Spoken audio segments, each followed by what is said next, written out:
ইসলামের পঞ্চম স্তম্ভের মধ্যে অন্যতম একটি স্তম্ভ হচ্ছে হজ। হজ করা ফরজ। বলেন, হজ করা ফরজ। হজ কারা করবে এ ব্যাপারে আমরা না বলে সরাসরি আল্লাহর কোরআন থেকে জেনে নি। আল্লাহ পাক সুবহানাহু ওয়া তাআলা বলছেন, আউযু বিল্লাহি মিনাশ শাইতানির রাজীম। ওয়ালিল্লাহি আলান নাসি হিজ্জুল বাইতি মান ইসতাতা ইলাইহি সাবিলা।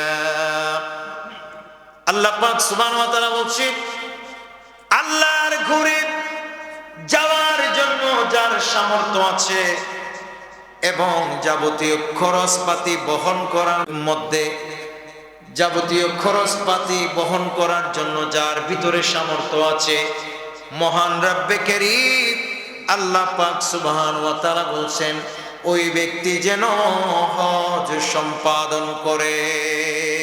সুবহানাল্লাহ। কোরআনুল কারীমের এই আয়াত থেকে একেবারে সুস্পষ্ট হয়ে যায়, হজ করার জন্য লক্ষ লক্ষ কোটি কোটি টাকা ব্যাংক ব্যালেন্স থাকতে হবে না। হজ করার জন্য বড় বড় বিল্ডিং থাকতে হবে না। হজ করার জন্য চুল দাড়ি পেকে যেতে হবে না। আল্লাহর কোরআন আমাদেরকে স্পষ্ট করে দেয়, যার কাছে আল্লাহর ঘরে যাওয়ার এবং আসার আর আল্লাহর ঘরে যতদিন থাকবে ততদিন পর্যন্ত চলার, পরিবারের চলার মতো যার সামর্থ্য আছে, ওই ব্যক্তির উপর আল্লাহর তরফ থেকে হজ ফরজ। ওই ব্যক্তির উপর হজ ফরজ। কোন ব্যক্তি? যেই ব্যক্তি আল্লাহর ঘরে যাইতে পারে, যাওয়ার খরচ আছে, ওখানে যতদিন থাকবে ততদিন যেই ব্যক্তি চলতে পারবে। নিজে চললে তো হবে না, তার পরিবার পরিজন যদি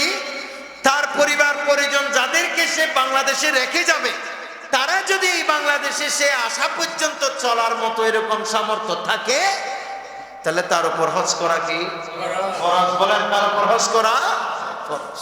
সেই সাথে নিজেকে মুসলমান হতে হবে, সেই সাথে নিজেরকে সামর্থ্যবান শারীরিকভাবে ফিট থাকতে হবে, সুস্থ হতে হবে।